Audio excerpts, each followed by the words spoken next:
nchi. Lowassa ambaye amekuwa akitumia muda huu wa lala salama kumalizia majimbo yote ambayo hakuyafikia awali, leo amefanya mikutano ya kampeni katika jimbo la Magu, Misungwi na Sengerema. Anatoa kauli hiyo wakati akiwahutubia wakazi wa jimbo la Magu mkoani Simiyu na kusema kuwa sheria za nchi zinaitaka tume ya uchaguzi kuwa chombo huru na si vinginevyo. Nataka kutumia nafasi hii kusema tume ya uchaguzi ina kazi kubwa sana. Wasipoangalia watavuruga uchaguzi. Kwa hiyo nataka kutoa tahadhari na kuwaomba tafadhali wawe makini. Wawe makini, wasituharibie uchaguzi, wasituharibie nchi yetu.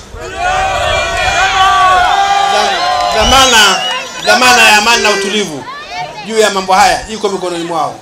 Na wasihi sana wawe makini, wasituharibie nchi. Na polisi msikie, kulala hatulali, nyumbani hatueli. Tutahesabu mita 200 kwa mujibu wa sheria.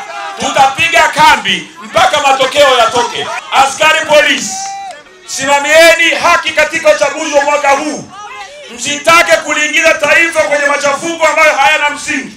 Tumesema sisi hatuna fujo na hatutaki fujo. Kingunge Ngombale Mwiru ambaye amekuja na staili ya aina yake ya kumnadi Lowassa. Ukienda kwenye kituo utachukua, utaweka Lowassa.